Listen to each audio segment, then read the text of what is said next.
Hey, Sam. John Caprani, man. I think we're live. Yeah, It looks like it. Yes, StreamYard is awesome because you can do multiple channels all at once. I've got 3 live at the moment now: Facebook, LinkedIn, and YouTube. Oh my gosh, we're everywhere, all around the world. Actually, if you want to add on, I don't know if you can do it. We can try this. I think you can actually. Yeah, you guests can stream to their own destination, so you may have that option to stream this to your channels if you want to as well. There's a blue button that says stream this to your audience. So I'm going to click it and we'll find out what happens. Okay, cool. Oh, I need to log in. No problem. Okay. I'll do that one. Oh, what is it? It's like almost 9:30 for you? Yeah, it's just about 2 minutes away from 9:30 p.m. Where are you today? In Mexico? Yeah, Mexico City. So it's almost 2:30 for us. Okay. How's your Spanish?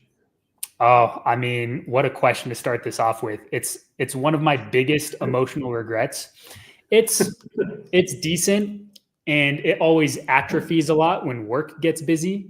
When it's not busy, I pick it up, but I keep hitting this glass ceiling, which is like right below, decently fluent. Okay. Yeah, I'm at that stage now where like I've got a reasonable number of nouns. I've got enough basic verbs to be understood. I probably sound like a country bumpkin to most of the people I meet, but that's okay. I can make myself understood, and I can stand there and kind of understand what people are talking to me about, Yeah. Like I had a conversation with a guy tonight, and he was telling me about how he retrained from being a chef to a solar power technician during COVID. And I was able to pick that up from him yapping to me in Spanish. So I'm like, okay, I'm getting somewhere with this. Man, that's pretty advanced stuff. That's a advanced conversation to understand. Yeah, but it's really me just fishing like those 2-3 words out of every sentence and then kind of piecing it all together in my head, which is how I've kind of got by with learning bits of languages before. Yeah, I got it. When do you think you'll be fluent with it? Pretty soon, maybe? No, I think it's going to take a while because just like most of my life is spent on the internet, and most of my work is online with other English speakers. So I live here, but my interactions with the local community are kind of limited to stuff like going to sports with the kids and things like that. We're very early days. Maybe in 18 months to 2 years, I'll probably be reasonably fluent.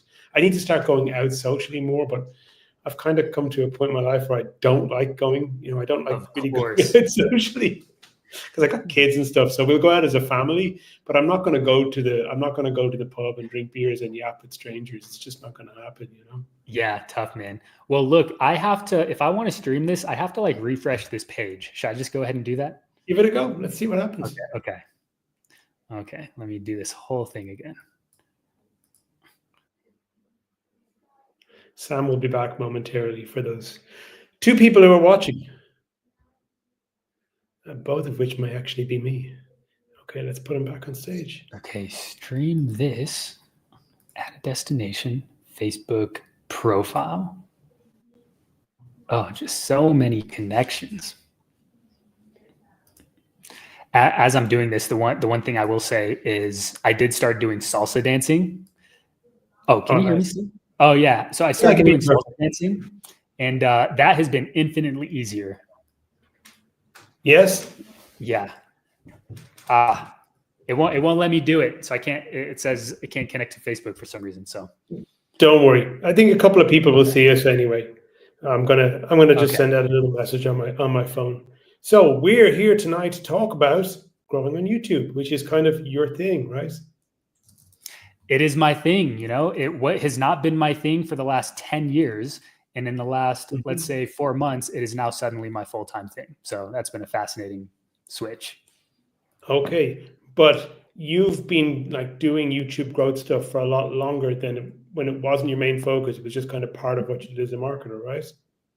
Yeah, correct. So I kind of stumbled into it just because in this kind of direct response world, right? A lot of the biggest brands don't really focus on content creation, or maybe they do put out content, but it's not their big, priority. I landed some clients where YouTube was their big traffic channel. I had nothing to do with it, but I just naturally started learning how the game worked. And then I had one particular client, we can get into that, which really, rocked my world on what's possible with marketing if you have this asset in place. So that's the moment where I really started like actively learning about it, trying to do it on the side. And then I finally made the switch just very recently. So yeah, I've had a lot of it's like a hidden career I've had. Why don't we get straight into that part about where did you actually first realize the potential of YouTube? Yeah, it was, man, I can't remember the year, 2019, 2020, whatever it was, but I got a marketing role with Charisma on Command. They're a giant YouTube channel. They've been around for a long time. First video posted like 12 years ago. And their whole, again, if nobody knows the channel, they just talk about how to be charismatic. So it's like personal development, self-help, kind of overall social skills. And they're just one of the biggest channels in this kind of info brand education space. I would not even call them direct response. Although they have sales pages, they have an email list, they don't think that way. Like their sales page doesn't even have a headline. And I saw the revenue they were doing behind the scenes. So I normally wouldn't say it, but the founders themselves have said it publicly on a different interview. So they were doing about $300,000 a month with high profit margins. And all they were doing was posting 2 videos a month. The videos were like 10 to 12 minutes long. You can go to their channel now and look at it. You can watch the videos. Any, talented copywriter or marketer, it's not I don't want to say they're not hard scripts, but they're doable. They just found unique positioning in the market. They just hammered on quality videos, and that whole thing created this $300K a month machine. They didn't email their list. They didn't do any affiliate offers. They didn't run paid ads. They didn't even need to. They were making so much profit, they actually got rid of their high ticket coaching offer. Like most of us were like, oh, you need to have a high ticket offer. They were like, they did the math. They were like, it's not worth our time to do this anymore. I was like, fascinating. So were they just selling straight info, or was there any other products they had? Straight info, one product at $500, one-time purchase for 500, or 5 payments of 99. Amazing. So there's quite a few other people like that. The one that springs to mind is that guy who's on LinkedIn. Oh, what's his name? The guy who does the course about how to grow on LinkedIn. Is it Matt Gray? Justin Welch? Justin Welch, yeah, very similar. Like just he's now brought out his product line, but he really grew his business super big with like one product, and it was like a $297 info product. He did, man, and I love this kind of comparison. The dichotomy I always talk about is like whatever that world is, and then like direct response. I appreciate things from both sides, but the core difference is, although some of these creators and content people might not be the smartest marketers, even the smartest entrepreneurs, they really do care about the product. And it's very interesting to see how when you really just focus on a product year after year, like that can in a weird way build a business almost better and healthier than just hammering marketing all the time. So that's another thing. I'm glad you brought that up, because Charisma on Command, they were on like version 5 of their product. They would update it like every year instead of launching a new one. So there's some magic in that. Yeah, I think with these creator guys as well, they think in terms of audience, and they think in terms of bringing their audience with them in a way where maybe more direct response guys are thinking like, they're always thinking monetization, like how can we monetize? And they don't care if the audience drops off once they spend the money. Whereas with people more creator, it's like they want to see that number go up of how many people are actually watching their videos. Yeah, they do love that. It reminds me of Kieran Drew. He's a smaller one, but he is kind of in this mid-tier where all he did was build an audience for like 2 years. He didn't even focus on monetization. That's blasphemy for marketing. But there's this long tail that I think a lot of marketers don't see beyond, where on his like 3rd year, he's about to cross like $1 million. I don't want to say in a year, maybe it's like 800K in like a year or 16 months. Very high profit. I'm like, now he's got something very fascinating because he did this kind of upfront lifting for a couple of years. So I do think there's just a mix. There's a best of both worlds and somewhere in the middle, I think. Okay. So for you, you started out with Charisma on Command from the perspective of actually getting into YouTube. And then when did you decide, hey, this is my thing, this is really what I care about the most and I want to go all in on? Yeah, so I have, if you give me 1 second, I'm going to get something real quick. Of course. I'm in the process of setting up an actual like kind of home studio situation, but it was when I got this thing. So this is kind of my prized possession. I never got a 2 Comma Club award, but I did get one of these, and it was very fun. So it was one day I tore my Achilles tendon. It started with a physical injury. I got a surgery. I couldn't walk for like 6 months, just on the couch thinking about life. And one of those questions was, oh, I would love to. Is this like that Simpsons episode where Bart breaks his leg and gets stuck on for the summer? Could be. Very similar. What had happened was I just couldn't walk. So I was put up on my couch at my girlfriend's parents' house. And I had a question. I was like, how can I make money without having to write copy? A lot of copywriters go through that stage of like, oh, I don't want to, I was in that moment. And I was perusing YouTube one day and I saw a channel, can't remember who it was, but it was their channel in Spanish. I was like, oh, this is a big famous person, but they have a channel in Spanish. Charisma on Command also had a channel in Spanish. It was at 1 million subscribers. They took royalties from whoever ran that. And I started looking and I noticed there was a lot more big famous people that had like their YouTube channel in English and one in Spanish. And I was like, maybe that's what it is. Maybe there's an opportunity to just like, instead of partnering with an English business and trying to scale their English stuff, I just take their stuff, copy and paste it and put it into a different language. Of course, I didn't know how to speak Spanish. So I had to find one of my friends actually did this. This was his agency, taking English DR companies into a new language. I partnered with him and we just made a list of like 1,000 big YouTube channels. We reached out to 5 of them, cold email. And I kid you not, within like 30 minutes, the number 1 person on our list called me on the number at the bottom of the email. And she was like, yes, let's do this. This sounds amazing. Within the first 7 weeks of that channel, we went from 0 to 100 subscribers, which was kind of demoralizing. And then the following 2 weeks, we went from 100 subscribers to 100,000 subscribers. Wow, we went viral. I experienced it, right? Video getting millions of views. And this is long form video. We're not talking like short form, long form, no paid ads, no shout outs, no whatever, purely organic. It was great. Every time I refresh my YouTube app, every few seconds, the counter just keeps going up in terms of subscribers. And that taught me a lot, right? When you actually see that behind the scenes, that was the moment where I was like, was this luck or did I do something good here? And it was only 4 months ago, right? To get to the end of the story, 4 or 5 months ago, I applied to work with this guy named Paddy Galloway. He's seen as Before you go there, I just want one little bit of insight. What was the tipping point for that particular bit of like incredibly fast growth? Do you know what made you go from 100 to 100,000 so quick? So I'll break it down from the top. So we had one video go mega viral. It got like 2.9 million views.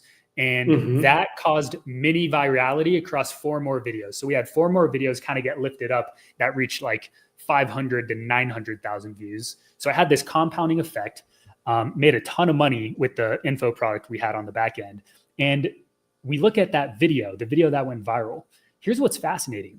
Like that wasn't even the video we posted that week. The video that went viral is a video that we posted 4 weeks ago. So we had already posted 3 new videos since then. And then that is the one that started picking up. And it went from like 50 views to like 70 views in a day. And then it went from like 70 views to like 120 views. And I'm like, whoa, that's kind of a big jump. And then it went from like 120 to 1,000, 1,000 to 4,000. Then it was like 10,000, 100,000, 500,000. Like exponential, right? Exponential. And it started dying down around like 2.3 million views. So we think it was the niche. It was the men's relationship niche. We took Marnie the Wing Girl. That's her name. If a lot of people have seen her channel in English, we took her channel. Most of the videos in the Latin American market, which was Spanish at the time, were dominated by faceless. So here's a channel where it's like, oh, there's an actual person And it's this American lady who has great camera presence and camera charisma, and people hadn't really seen quality content. And then the thumbnail was just a killer thumbnail. It was a picture of a girl zoomed in on her mouth with the red lips, and she was like kind of biting into a condom package. Okay, and there was no thumbnails like that on the market. Yeah, and so we just think all these elements at play did it. And in my honest opinion, I think it was just supply and demand. Like the market was just starving for quality content. So it's like anybody who would have done that, I think, would have made it. So I didn't write those videos. I didn't create those videos. We copied them. But I do take credit for understanding that there was a demand in that specific industry, because I had thousands of channels to choose from, and I chose that one. Nice. Yeah. Okay. So from there, you've gone on to work with Paddy Galloway, who many people don't know, but I know who he is. He's a big noise in YouTube organic world. Yeah, he's from your home country, I'm pretty sure. He is. He's Irish, but I don't know him. We don't all know each other. We just pretend like we do. Got it. Yeah. So yeah, Paddy Galloway. He's currently known as probably the #1 YouTube strategist in the world. How did that happen? I mean, he was just another guy. He had his own YouTube channel, and he pioneered this style of content where he would talk about other famous people on YouTube. So he would do these breakdown videos of how this person went viral, this person's content strategy. And he was the first one to do that. So he did a video, check this out. He did a video on Mr. Beast. This is when Mr. Beast was coming up, and it went viral. Somebody sent the video to Mr. Beast, and Mr. Beast directly reached out to Paddy and said, yo, great video. I don't know the details, but Mr. Beast ended up hiring Paddy to consult on his own channel. And the insight Paddy gave to Beast was actually good. It actually helped get subscribers, get views. And so now Paddy's website, front and center, has a testimonial from Mr. Beast, which is like the highest level thing you can do. His career just took off since then. Yeah, it just took off. And so he has his own agency where he just does strategy for people. And he was hiring a senior YouTube strategist. I was working at a direct response marketing company at the time. I never really considered a career shift like this. So I applied, not because I wanted to do it or thinking I was actually going to get it. It was this thing, it was this plaque. I was like, was I lucky with YouTube or was it skill? Maybe Paddy can tell me. Let me apply and see how far I make it until I get cut. Okay. So yeah, I always make it past the first round, no matter where I go. Right? It's just the track record, everything. They're like, oh, you're cool. So the second round comes. It's like, make a video telling us your biggest accomplishment and tell us why you want this role. So I do that and I make it. I'm like, okay, awesome. And then the third round was a fascinating one. It was a surprise test. At this time, at this date, we're going to send you an email with a task to do. You have 1 hour to do the task, and we're not going to tell you what it is, so you can't prepare. So I'm like freaking out, right? The day comes and it's a 4-part task. Come up with an idea for this channel. Look at this thumbnail and tell us how you could make it better. Look at the first 2 minutes of this video and tell us how you would change the lead.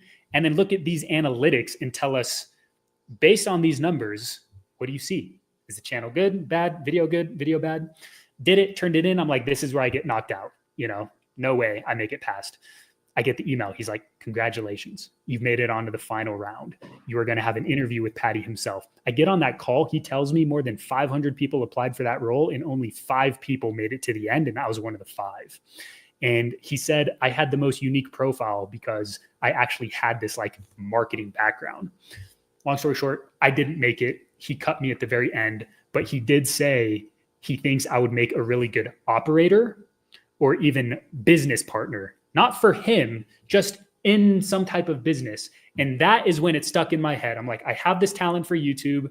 I don't really want to climb the ladder in direct response. I don't like, the high end of what this industry is. And my passion is just YouTube, Okay. So I should take the leap. And I did. I took it 4 months ago, and it's just turned out to be not just the best thing I've done, but it's the happiest I've been. It's the first time I've done something where it's like, oh, this is based on a passion that I kept kind of hiding because I needed to climb this other ladder. So that's the story. Okay. And you've been practicing what you preach, because you're putting out posts every week saying, hey, here's all the things that happened this week. And you talk about good stuff that happens and you talk about all the shit stuff that happens too, which is pretty rare. You know, most people like to sweep all of the shit stuff under the rug. Yeah, you know, it's this fascination I have. It's what the tech world calls building in public.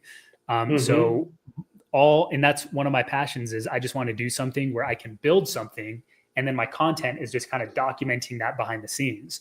And that stemmed from the early days in YouTube. I'm talking like 2010, 2011, when people like Casey Neistat started the daily vlog. And I just loved seeing behind the scenes of people's lives, and that stuck with me. And I'm like, ooh, it'd be so cool to do that as an entrepreneur. So now, you know, I get to run this business and I just get to create the content I want. And there's strategy in it too, because what I'm finding is trust is at an all-time low. So I'm a marketer, right? Like I do look at this and I'm like, how can I use this to further my brand and reputation? So I share the things that we mess up on. I share the mistakes. I share the failures, but I do it in a strategic way because I always share like, here's what we're going to do about it. So to me, it's like, it's a way to build trust. So instead of making people think I'm the best, I want them to think that I'm the most trustworthy. And that's the little shift we're making. And it tends to be working at the moment. We do get leads from the posts where we say we mess up. And to me, that's mind blowing. Yeah.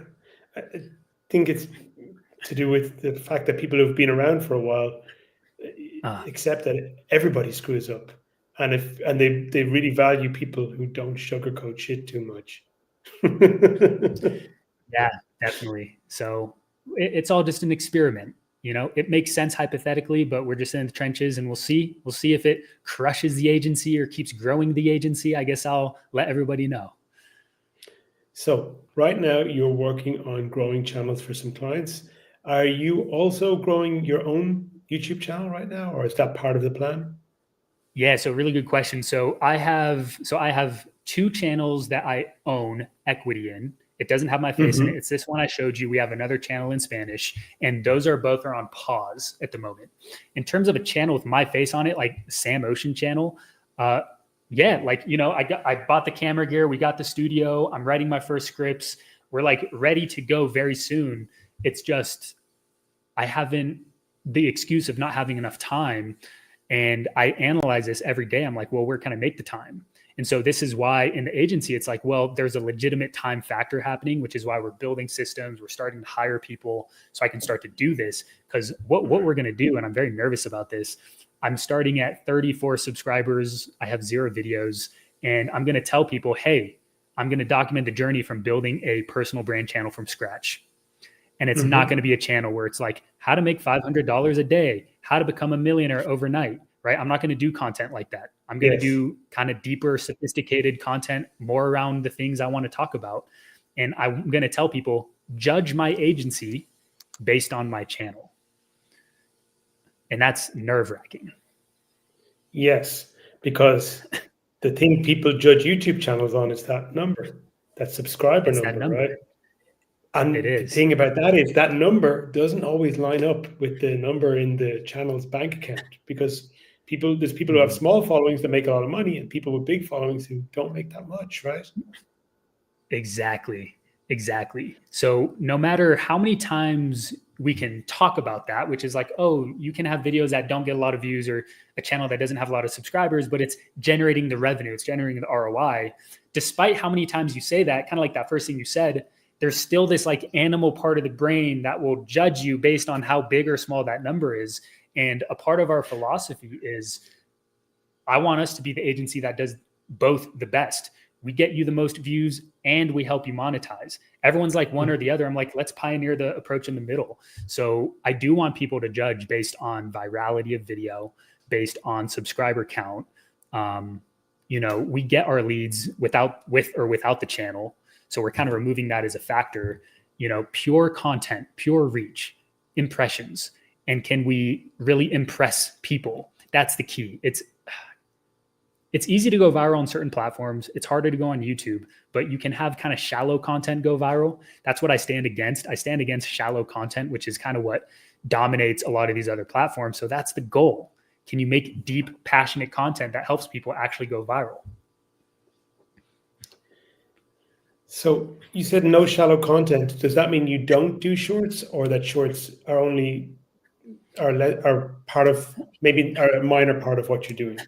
Yeah, so I used to be against shorts, but as I start to learn it, I'm very open-minded. I think they actually play a part in a channel. The issue with like long form video and shorts is depending on what somebody watches, if they subscribe based on one or the other videos, like it's kind of hard. Like the long form people don't really watch shorts and vice versa. Mm-hmm. People are still trying to pioneer how do you get people from shorts into long form. Some people are starting to crack the code, but it's not like common knowledge at the moment. For me, the reason I've come around to it is I'm actually going to do shorts, but I'm just going to make the best quality shorts I can in the 60-second constraint that I have. Shorts are now can be up to 3 minutes on YouTube, which is nice, but it's really shorts is the best way to practice the skill of content creation. You get more reps, and that's what I want to do. In the early days of YouTube, it was like very, very simplistic in that, technology wasn't quite there yet, and people had consumer grade cameras. They didn't really care too much about production quality. And then there's been a period for years where like people went really all out on production quality. I mean, Mr. Beast being the biggest probably name from that perspective of like really highly produced videos. And now there's been like the last year or so, maybe a bit more of people talking the opposite direction, that hey, actually, if you've got great stories and you've got stuff people want to see, the production quality isn't so important. So where do you see that? Is there a hygiene standard? How do you think about it? Yeah, so super good question. There's like a hierarchy of what matters on YouTube. And this hierarchy is kind of the 80-20, power laws, unequal distribution. All of these things matter, but some of these things just matter way more than the other stuff. So it always starts with the video idea. In direct response, we talk about what's the big idea. So that's like number one. This is where I spend most of my time when it comes to strategy, which is how do you just create an idea that stands out in the market? So rather than relying on a fancy thumbnail or the best written title, the idea itself is so compelling that people just want to click it. This example I give is one of my favorite videos online. Is the title is "Dog Eats Burrito in 7 Seconds." Like I would watch that. You've seen it? No, but who wouldn't watch that video? I would. I think anyone I know would watch that video. Exactly. It has 50 million views. It's recorded on like a flip phone or something. 7-second video, and the dog eats the burrito, right? And so, like, it's one of my favorite because it displays this concept so well.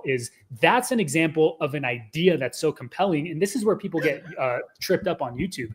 They try to come up with. They think quality content is what matters on YouTube. And they get confused because it's like quality as in equipment and recording quality. That's one thing. But they also think like quality content. Let me write the best stuff. What's the best piece of value? That's actually not what wins on YouTube. What wins on YouTube is remarkable content that people can remark about. So it sits above quality. And this is why that dog video eating a burrito, 50 million views or something, that's not quality content in any standard, but it's remarkable content. And like, this has been such a mindset shift for me. And so that's, like here, I'm like, it's easy to talk about and it's fun to talk about. So injecting that into the strategy is number one. Now to get to the point of like, production quality or not, YouTube, look, I'm a marketer, so I'm very much the idea guy, the story guy, the script guy. If that thing's good, then you can have terrible production. But there is a benefit to having a high quality video.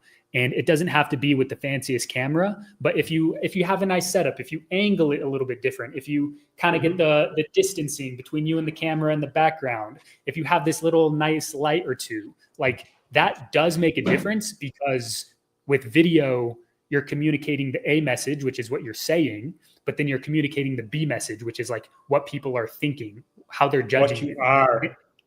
Yeah, exactly. And so it's like, a good example is this thing, right?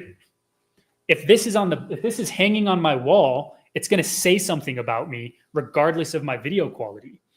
And there's so many other ways to kind of create this effect, and just a higher quality production is the thing. And sound is really kind of the dominating factor. Yes. You can have a very decent camera, but if your sound comes through very clear, that has a better effect than high quality camera and average sound. Yeah. It's not even that high quality sound is what is so great. It's that poor quality sound is so horrible that we immediately want to get rid of it. We want it out of our life instantly. Yeah, exactly. It's like, so it's repellent. It's repellent. Yeah, it's a good way to say it. Like, so if I had to advise someone on the minimum viable setup, I don't know equipment too well. I just know the effect you want. Like, make sure you get a great microphone, not a good microphone, a great one. And then spend the rest of your budget on whatever camera you can get. That's going to dominate. And then once you have that set up, you don't have to think about it anymore. Get it out of your brain and put all of your attention on the story, on the idea, on the positioning. There's a video that just went viral of this guy. Maybe you saw it. It's I was an MIT educated doctor and then I quit and now I live in the mountains or something. Like, no, and he recorded it. Just to see that being a good idea. Yeah, he recorded it like with a handheld camera. So he's in the mountains. There's zero editing. He pauses a lot. He kind of fumbles his words a lot. It goes against all the rules of what you'd think is like a good video. But I think it's at like 15 million views now. Why? Well, how often do you see a video of an MIT educated like doctor who decided to quit and live in, it's like, find that thing. Yeah, it's extreme contrast and very unusual. It's remarkable again. The person I was thinking of when I asked this question was, the bodybuilder guy, Sam Sulek, like young guy in his early 20s. And like he doesn't have good video quality. He has pretty basic audio. I mean, he's not a flashy guy. He's just huge. And he's young. Like there's lots of big bodybuilders out there, but he's huge and he's 21 years old. And it's like, that in itself is compelling and remarkable 21. Enough. I think he might be 22 now, but when he really peaked, he was like 22, and that was being talked about. Like this guy is enormous, and he's like 21 years old. He's kind of a quiet, shy guy. He's always got the cap pulled down over his eyes. He's got the hair covering his face. Like he's not a particularly extroverted guy as well. But he's just like him yapping, eating 10 rolls of breakfast cereal in the gym. But people loved it. It was remarkable. It's so cool you brought that up. I'd love to hear what you think about that, because I know you have really good takes on some of these things, very deep takes too. One of my takes is what started happening in kind of the YouTube industry is they talk about these things early on. And Sam Sulek, they were like, oh my gosh, this guy went from like whatever to 3 million in like under a year, which is fascinating for YouTube. And the lesson everybody got out of it is, this means authentic content is now winning. So the lesson everyone got is authenticity. And the action people take from that is they're now no longer editing their videos. They're no longer coming up with scripts. They're kind of treating it like off the dome content. Here's what I'm thinking today. The Loom video recording. And to me, it's all of those things are still non-points. That's not at all what the thing is. They're kind of copying the wrong thing. Is one, people find him relatable in some way, but two, I think a big part of it is like the optics of it. Like he's in the health niche. What's one of the big status symbols for men? It's having giant freaking muscles. So I sometimes wonder, I don't know. I know that played a way bigger part than people realize or accept. I don't know how big, but I do know that guy wouldn't be going viral if he was a skinny guy starting his fitness journey. Yeah. You know what I mean? And I absolutely think you're like, it's exactly the same. It's the spectacle thing. It's the kind of, it's almost the freak show aspect, and possibly like a little bit of morbid fascination as well, because so many people like, this kid's going to die, or look at all the crazy acne on his back, like there was a lot of that content about like Sam won't make it to 30, like there's that kind of freak show aspect of this guy is running a crazy experiment on his body. And sure, he's a big dude, but like, there was that freak show aspect, I think, that made it really remarkable. The freak show aspect, it's like whatever the freak show version of an industry is, if you have that, I think it's in your best interest to use it. Use it respectfully, whatever it is. But as you say that, I thought of, I don't know if you've heard about the situation with a guy named Nikocado Avocado recently. Do you know that guy? No, I don't know who that is. it's the guy on YouTube who's just morbidly obese and he does mukbang, so he just eats all this food on camera. Maybe you've come across, maybe you've seen his face. I've seen mukbang, but I haven't seen this particular guy. It's not a genre I like, but my wife does have it on sometimes. Okay, she might know who it is. Something fascinating happened. He's one of these influencers. He's got millions upon millions of subscribers, and over the years, he went from skinny to like people are like, oh my gosh, this guy's gonna die from health issues, and he just became he's a degenerate on camera, like the worst person you'd want your kids watching, whatever, just terrible. And he did something amazing. He posted a video recently where he like lost like 300 pounds, and it was like him being skinny. But like 2 weeks earlier, he posted a video where he was like his super fat self. And we're like, what the heck is going on? This is fake. What this guy ended up doing is he like recorded 1 or 2 years worth of content in advance and just posted that, making people think he was still doing fat degenerate stuff. But behind the scenes, he was like losing a bunch of weight. And he did this on purpose. He was saying in this video, he's like, he always wanted to be in theater.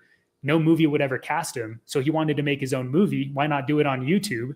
And he like created the effect he wanted. He played a character, got the accolades he wanted. And now he's just his normal self, talking about like how he did it back to his normal mukbang without overindulging. And I was like, whoa, one of the most fascinating case studies, I think, on just humanity or social whatever that I've ever seen. And it happened on YouTube.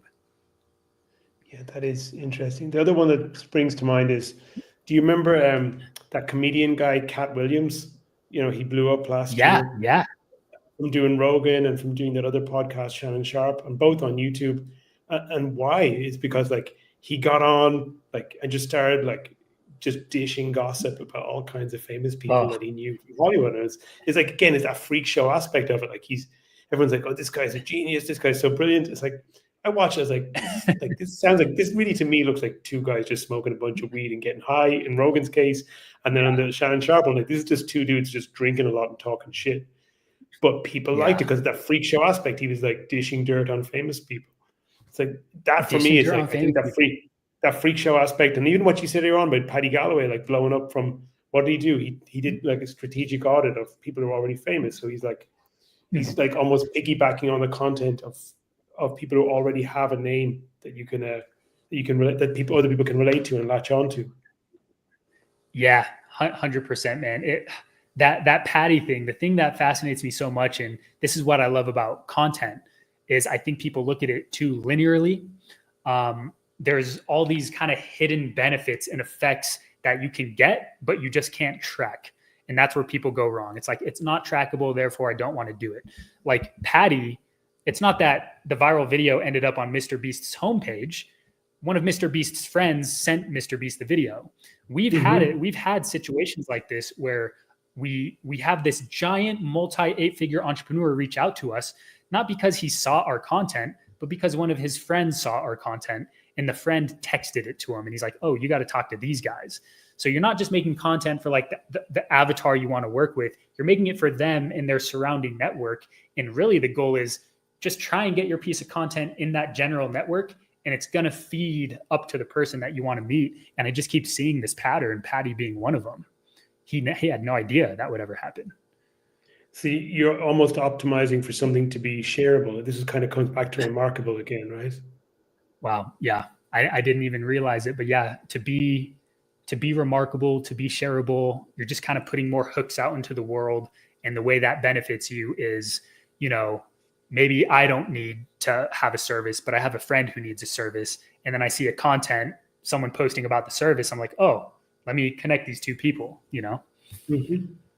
So one of the things I've picked up from your recent like building in public posts is that you've moved away from doing marketing services for people. And in fact, you've actually sort of sunsetted some of your client relationships and then turned new opportunities down and said, no, I can't do general marketing for you. I'm only doing YouTube now. Has that been hard to do? How does it feel to sort of like say no to money and to cut off some sources of money that were probably provided well for you for a long time? Yeah, it's very hard, man, because so I got my start 10 years ago and it wasn't from a digital product. It wasn't from a Tai Lopez course. I got my start working in-house at Mindvalley. So my first impression was one of the best impressions because I saw things that no one else will probably ever have the chance to see. And that just kind of changed how I was able to move in this world. And over 10 years, as you start to do this work and you're really obsessed about it, right? I'm not an A-list, I'm not any of these people, but I can run stuff, I can do stuff, I can get results. And I'm at a point now where it would be smart for me to continue my marketing career because it's at that point where I could just blast it off. So, within X number of months, let's say 2-3 months, I could be sitting on a type of recurring income that most copywriters getting into the game would just dream for. But the issue is there's always that wall. It's not too scalable. And of course, we always want more or whatever, especially someone like me. And 2, it just wasn't my passion. I just did it because it made money and I like elements of it. So we signed those deals early on with our YouTube agency. We're like, marketing and YouTube, awesome deal. But although we're under one umbrella, it's still 2 different services. And man, I failed a lot of businesses, John, and it kind of weighs on me. And I've learned all those lessons and I'm just applying those lessons now. One of the biggest ones is just don't do 2 things. If you really want to grow something, do one thing. Do 2 things later on, but really build this one thing. And what I mean by build it is at least get a certain reputation so there's a natural amount of lead flow coming in. And 2, build systems. So it's very easy for you to do, or you can delegate. Hard to delegate direct response copywriting because it requires such a skill level. Much easier to delegate YouTube. So I'm just all in. I'm like, I learned my lesson last time. Let's cut the marketing service because that's not the thing we want to scale anyways. And let's just go all in on this one YouTube service. Okay, so when people come to you now to work on YouTube, what is your offer? What are you actually telling them you're going to do for them? Yeah, so we're still coming up with the name. What we have so far is what's called the YouTube Revenue Engine. Our goal is to turn YouTube into a brand's #1 source of leads, revenue, and profit. And then the hidden benefits, bringing you into the #1 authority, whatever, all that stuff. What we actually do for people behind the scenes is we tell them our kind of whole methodology is we're just going to produce the world's best videos for you. And what that means is usually a video that can contain 3 things, which is a video that can go viral, aka get you a ton of views, but a video that also educates. So it's not shallow, it's deep, you're building a connection, and then a video that converts. Virality is in the packaging in the first 60 seconds, the education is in the body, the CTA is at the very end. And we'll produce one of these videos for you per week. So 1 video per week. We don't recommend doing more. This is all you need, especially if you take kind of this remarkable approach to your videos, and everything's done for you, from the strategizing to the ideation, coming up with the ideas, to the writing of the script. Then we send it to them. They just have to record. They send the video back to us. We edit it. We do the thumbnails. We usually design 3 to 9 because we like to do split tests, write the titles, write the descriptions, upload the videos, and then we do the comment engagement. We do community posts. We look at the analytics, look at the data, and then we start it all over. So it's essentially just the done for you YouTube content service, and we're just posting 1 video a week. That's going to start to evolve because I'm pumped to start to bring in the direct response stuff I know. For example, we're starting to toy with these ideas and strategies. We're applying it now where in a month, let's say it's 4 videos, 3 of the videos are your typical organic content video, but 1 of those videos is a VSL. Just like an advertorial, you write a sales page, but make it look like a blog post. What if we wrote a VSL, made it look like a piece of content and we could actually get it boosted in the YouTube algorithm? That would be very interesting to see. And we want to see what happens. If that works, you can start to run they used to be called discovery ads, but just start to run the video as an ad, not like where you watch a video and you try to skip it in the first 5 seconds, but a video you can actually choose. If you're searching for videos, it shows up on the side, it shows up on the homepage, and see if you can start to get leads and sales from doing stuff like that. So that's where we want to take this. Cool. That was actually a question I meant to ask, is that because I know what YouTube, with YouTube, there's a lot of advertising, but it seems like what you're saying is you can actually run a YouTube video as an ad, and then if people click it, they can continue to watch the whole video. Is that right?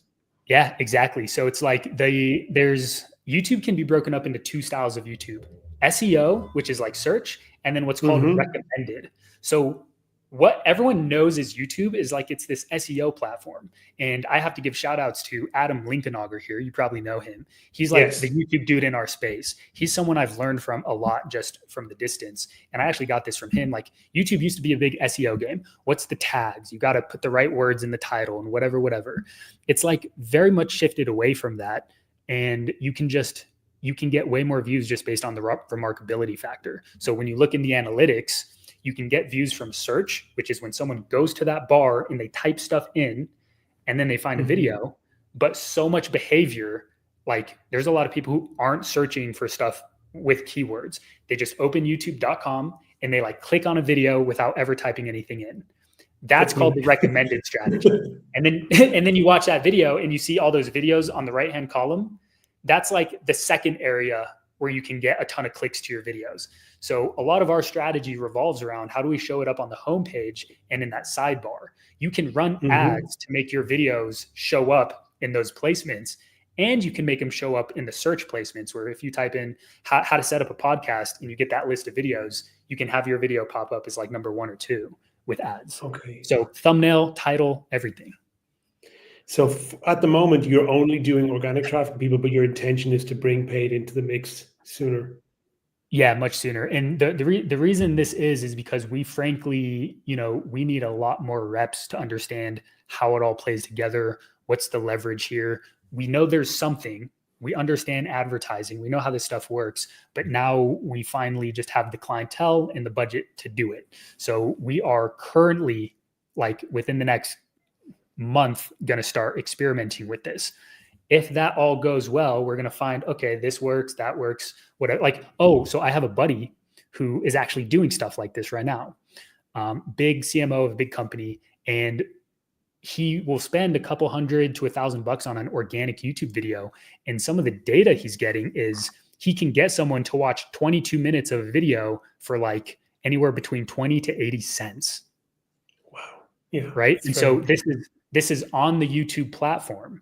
And if you think about it, if you look at a typical marketing funnel, you can you get an ad, click, go to a web page, you have to opt in, and then you watch a VSL. A click just to go to the VSL might cost anywhere from $1 to $3.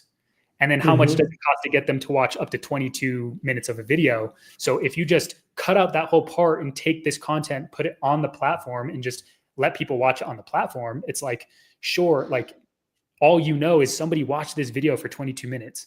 What's the effect on that person? They're going to remember. That doesn't happen by accident. And like that stuff is super interesting to me.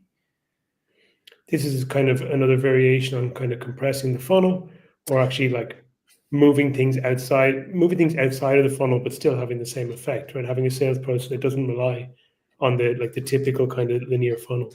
Exactly, man. And I can't tell you, like, obviously, if you just purely want money and revenue, like scaling a funnel, it seems like taking them onto an actual website would be the best thing. But there's things starting to happen over here that are exciting that very few people are experimenting with. I guess it's very similar to like running a VSL in feed, as people are starting to talk about, but rather than just a VSL, it's like if you start to have these content videos, again, it becomes a little bit less trackable, but you're now starting to kind of build this brand effect. You're starting to build goodwill with people, and those people, they're going to remember you. So maybe they go subscribe to your channel and that person turns into a lead later on. Who knows? But yeah, very few people I know kind of looking into this. It's interesting. It's an experience I had about this in the opposite. It's kind of in the opposite direction, but sort of ties into the same point you just made. Is I'm running some advertising for an event that's happening in the new year, and we've run a bunch of ads for us. And I found that the client had actually, it's an annual event, so I found the client had actually posted last year's keynote on their YouTube channel, and they haven't done really much to grow the YouTube channel. It's very small, but I was like, hey, this is actually a really great piece of content. I watched the keynote. I was like, this is powerful. I really enjoyed it. I was like, let's just trim off the end and the beginning and stick this in and make it into an ad. That's been our best performing ad in this campaign. Really? Just like took a video off of YouTube, put it into a Facebook ad, and it's been our best performing ad in terms of, it's like 23-minute long Facebook ad, best cost per landing page view, and it's doing really, really well. And that's not even like a conversion focused ad. That was just a keynote, someone talking about stuff, right? It's experiential. It gives people a flavor of what it's going to be like to be at the event. And I was just like, that by itself, if people sit and watch this thing, they're going to think, yeah, I like what this guy's got to say. And if he's talking like this at last year's event, this year's event must be pretty good too. It's so cool that you thought that way, because these are some of the things that I kind of need to remind myself too, is like what he did, it sounds like he just demonstrated what it would be like. So instead of needing to come up with a fancy hook and a big idea and a giant funnel, it's just like, just take that thing, the reason people want to join, and like advertise that. And that's kind of what I picked up from what you just said. Yeah, it's that principle of demonstration. It was like, okay, here's a recording of what the event actually was last. So let's, instead of just talking about, oh, it's a great event, and doing the typical montage, which we did all that stuff too, like the montage of people coming into the event and all the stuff. Like, let's just give people 20 minutes of actually being at the event, and if they like that 20 minutes, they're more likely to actually want to come this year. It's so good, man. And what I'm starting to piece together is a brand that really knows how to deliver on a promise, or they're actually good at what they talk about or teach. Like, that shouldn't really be demonized. Like, you can use this in marketing and sales. Like, this can get leads. We don't have to like direct responsify everything. You know what I mean? And this is why I think organic content, I think, might be one of the best ways to demonstrate that. You took that organic content and you're boosting it with paid ads, and it's just a great piece of content. And it's like, yeah, if you can get that in front of more people's faces and it converts, man, maybe that becomes the new sales asset every time it's time to run an event funnel, So you've talked about all the different things that you're doing for people. Who is actually a good candidate? Because what I have seen with people who are really good creators is that, and I've heard this from other marketers that work with them, and it's part of the reason why there's been this move towards publishing with some direct response people. There's lots of creators out there who are very good at audience building, very good at getting people engaged, but maybe don't really have the chops at monetization. But what you're doing doesn't seem to be exactly that. It's something different. Is it somebody who's been successful in another area before and now wants to make like big impact on YouTube, or somebody else? Yeah, super fascinating question. I have my own entire thoughts on publishing. It's a model I love, that I have notoriously had success and struggled at for that exact reason about creators and stuff. But so our criteria is it's very simple, and it can be simple because of the nature of the service we're doing and the result somebody wants. Somebody who wants to grow on YouTube, right? Somebody who is willing to pay for done for you, which is one of the most expensive content agencies there are. And then two, the criteria we have on the person is like, if you're truly good at what you do, and we judge that based on, if we set you up in front of a camera for an hour, would you know how to riff on your topic? Or are you going to need a bunch of prompts and you're going to stumble on your words or whatever? Like, if someone can just riff, that's someone who would do very well on YouTube. We kind of use them as our creator, as our talent, and we know how to direct them. So we point them in the right direction without giving them too much strict boundaries, so they have the freedom to be themselves. And it goes back to that like Freak Factor show. The number one thing we look for is camera charisma. And so that's all we look for. It's a cherry on top if they're like selling, info product offers or coaching offers, because that's what I know best. It's a cherry on top if they're selling e-com stuff. And that's all we have at the moment, people who do sell info. And we have Dave Asprey, who doesn't sell info. He just has his giant portfolio of like e-com biohacking products. And all they want is they want more subscribers on YouTube. We always tell them subscribers is the kind of byproduct of getting views. So we're here to get you views, and that's going to trickle down into all those other things you want. So that's kind of what we're selling people. And so anyone who agrees with that methodology and that approach, we can work with them. Dave Asprey, for those who don't know, is the guy who popularized the term bulletproof coffee. I think that's the thing he's most famous for, right? Yes, bulletproof. He's built a massive business off the back of that. It was back when I was in Mindvalley, like 2014, 2015.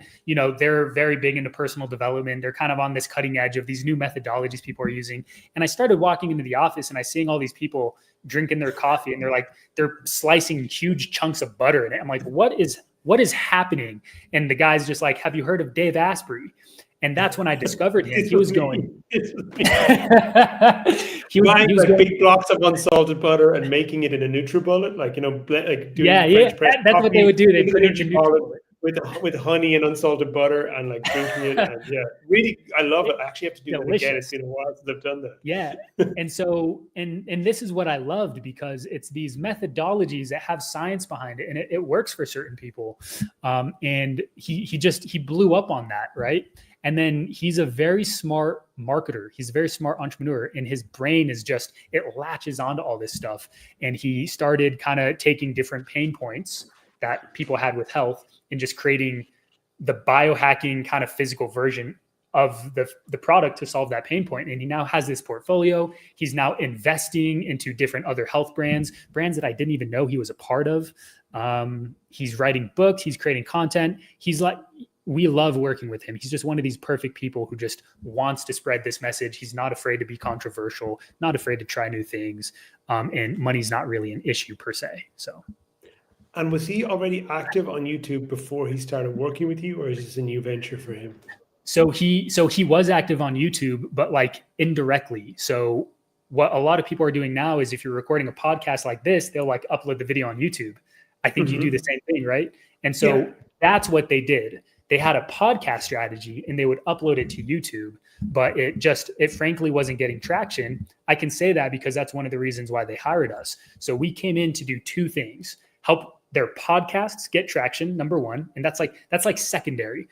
The primary thing is come in and make new videos from scratch for us. Do that YouTube magic. So we're doing both of these.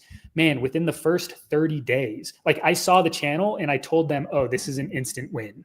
We're going to get you results. It's guaranteed. My partner after the call was like, dude, why'd you say that? How do you know we're going to get results? It's like, well, I just know.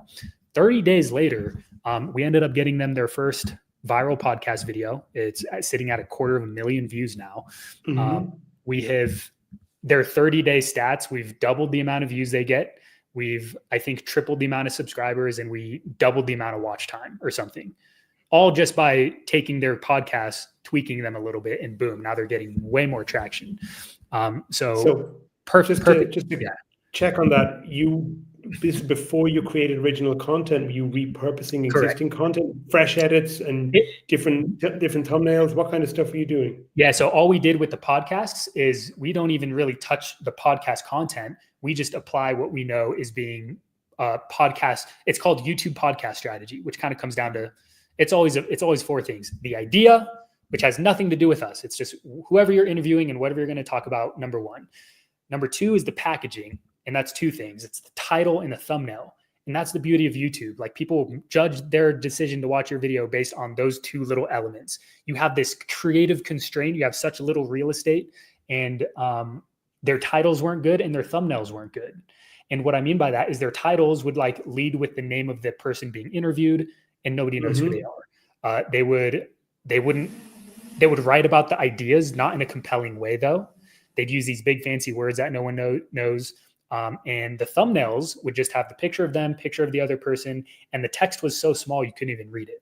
They'd put the same title on the thumbnail. They'd be like, episode whatever, here's our brand, here's this. You can't even see it. So all we did is we stopped using the guest's name, and we just apply a label to them. So there's this doctor, I can't remember his name, but he was a biohacker and he was a doctor. So the beginning of the title is Biohacking Doctor.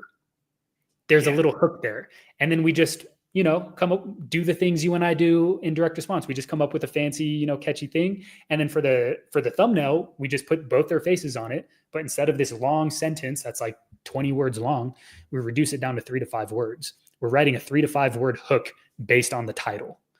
And then we just edit this 30-second trailer at the beginning, like a trailer to a movie, to kind of increase that retention at the beginning. That's all we did. Someone who does that amazing just popped in my head. You know that guy from the UK? He's on Dragon's Den now. Steve Bartlett. Oh, Diary of a CEO. Diary of a CEO. He's currently #1 in terms of YouTube podcast strategy. I watched his stuff a couple of years ago, and he gets really good guests. He's actually, as much as I've seen some of his solo stuff and thought, God, this guy is really annoying. I don't like watching his stuff, but he's a bloody good interviewer. You get him with somebody who's interesting and he'll ask them good questions and he knows how to keep a conversation going. But exactly. I noticed at some point in the last, maybe a couple of years ago, he started implementing this. And I didn't know this YouTube podcast strategy. I didn't know the things you're talking about, but he all his thumbnails are like that. It's the two faces. It's like a very short, very, very snappy title. And it's usually, again, it's just a big idea. It's just a really tight, big idea. And that was what pulls people in. And you know what's amazing? That's all this game is. This is why I love YouTube more than directors. It's just easier. It's literally easier for me to get results and get paid for the thing I'm promising, because all you have to do, again, we don't come up with the idea. So we're just given the idea and given the guest in terms of the podcast. Our job is to come up with to write a sentence and then to design a photo that has an even smaller sentence on it. And all of that comes down to the hook of the sentence you're writing.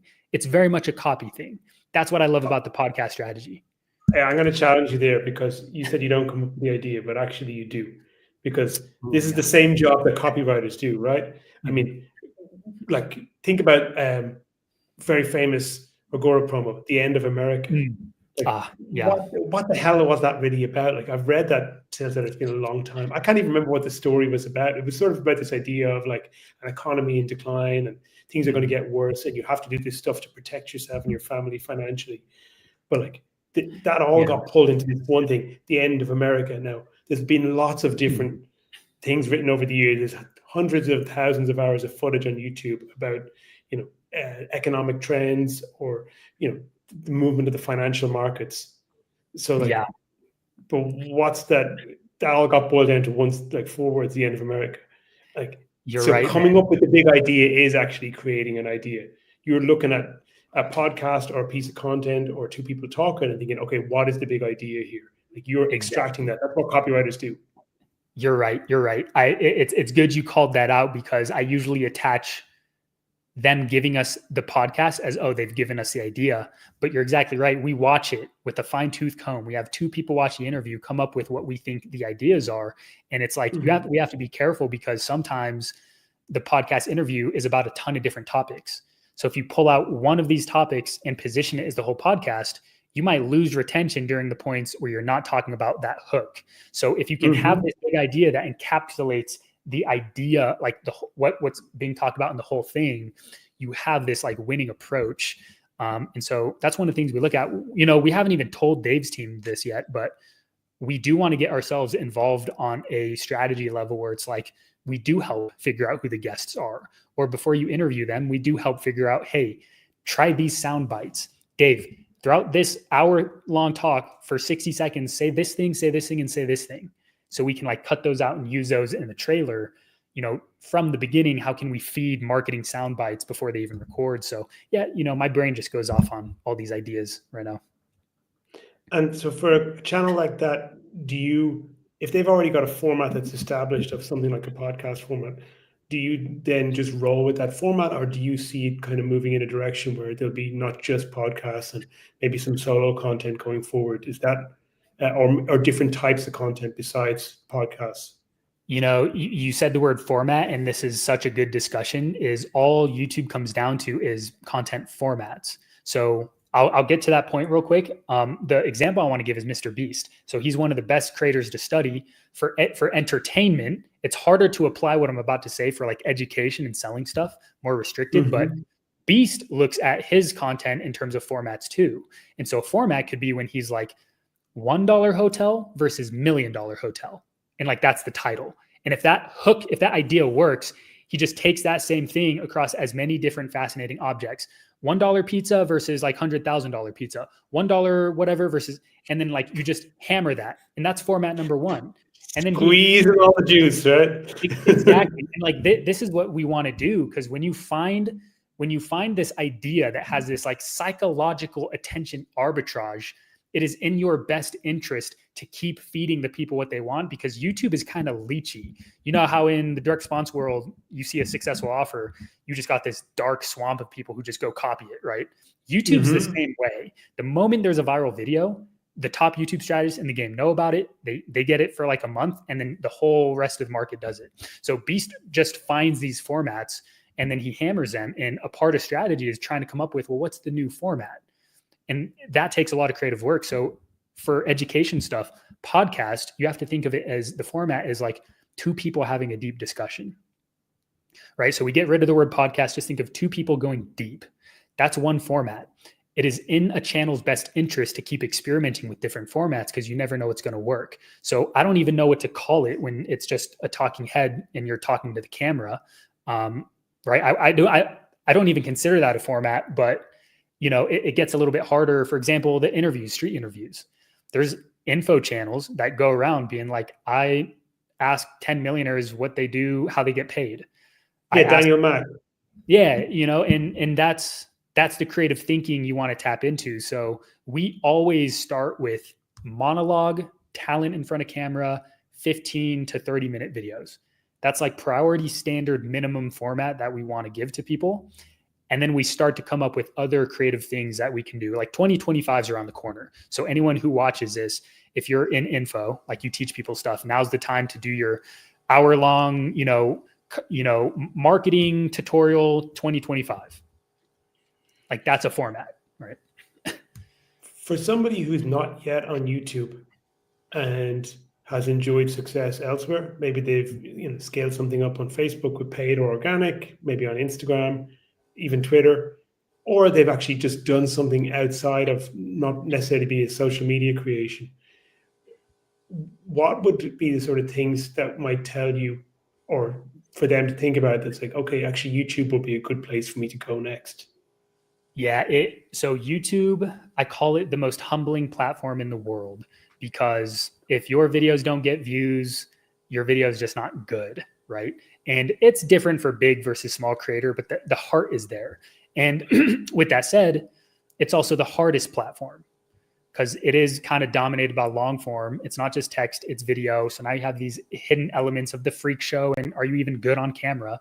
And so it comes down to like, number one, if you are excited about YouTube for any which reason, it doesn't matter why. If you have this burning little spark to do YouTube or to create video, like that has to be there or else everything else just kind of fails. You've seen the amount of people, channels that might start posting and they stop.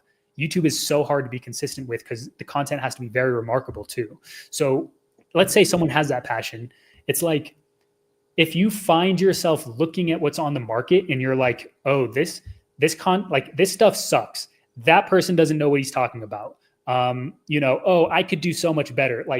And you find yourself thinking about your work a lot and you kind of take it to a level of depth that you just don't see on the timeline. That's probably a good sign that YouTube's for you because YouTube it rewards long form content and it values depth. It really does.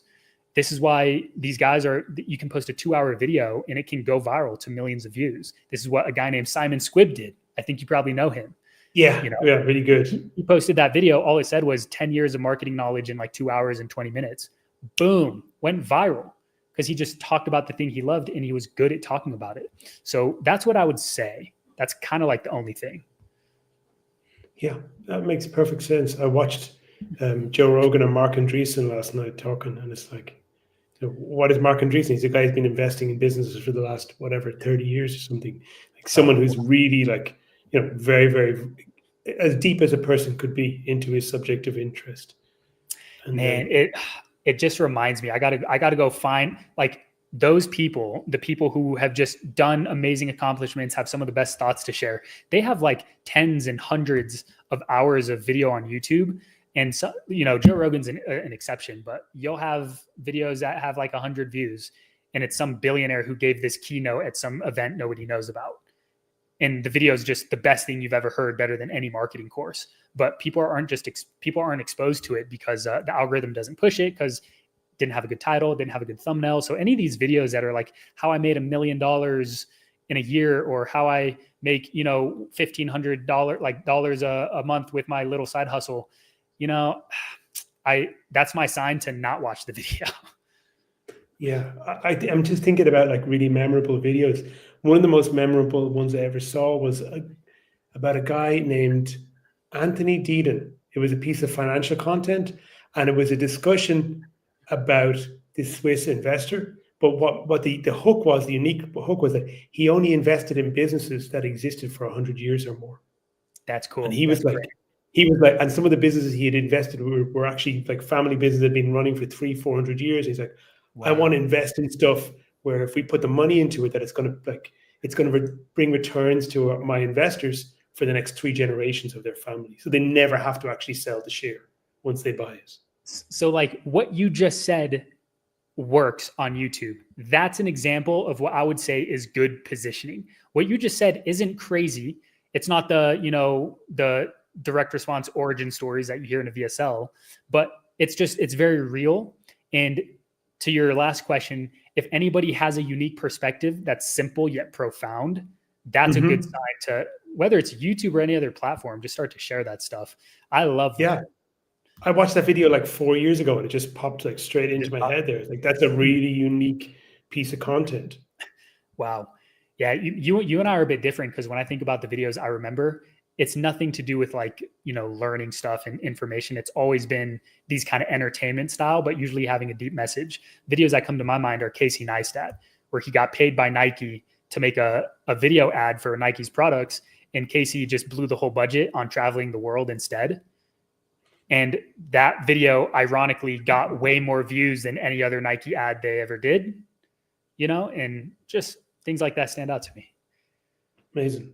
Sam, where's the best place people to find you? Have you launched a YouTube channel yet, or is it going to be happening in the next couple of weeks? When's the first one coming out? Yeah, here we go. So I have social media on Facebook, on X, aka Twitter, and on LinkedIn. I'm most active on Facebook and Twitter, but I will be launching Sam Ocean as a YouTube channel within the next 30 to 45 days, crossing my fingers. And my goal is I'm going to go multi-platform. So Instagram, TikTok, whatever, the founder of a content agency, I think should be demonstrating this. So I'm going to go create content as if we were going to do it, as if I'm my own client. So you can really find me anywhere, thesamocean.com. I have an email list. I just kind of talk about the same stuff on social media. I just build this stuff in public and share what we're doing. Not going to be monetizing with a course or coaching anytime soon. So now's the arbitrage to kind of get the insider scoop of what we're doing in the agency. Amazing. Okay. Thank you so much for this conversation. It's been really great. Really appreciate it. John, thanks. Thank you, man. It's always a pleasure catching up with you. Okay. Talk soon. See ya.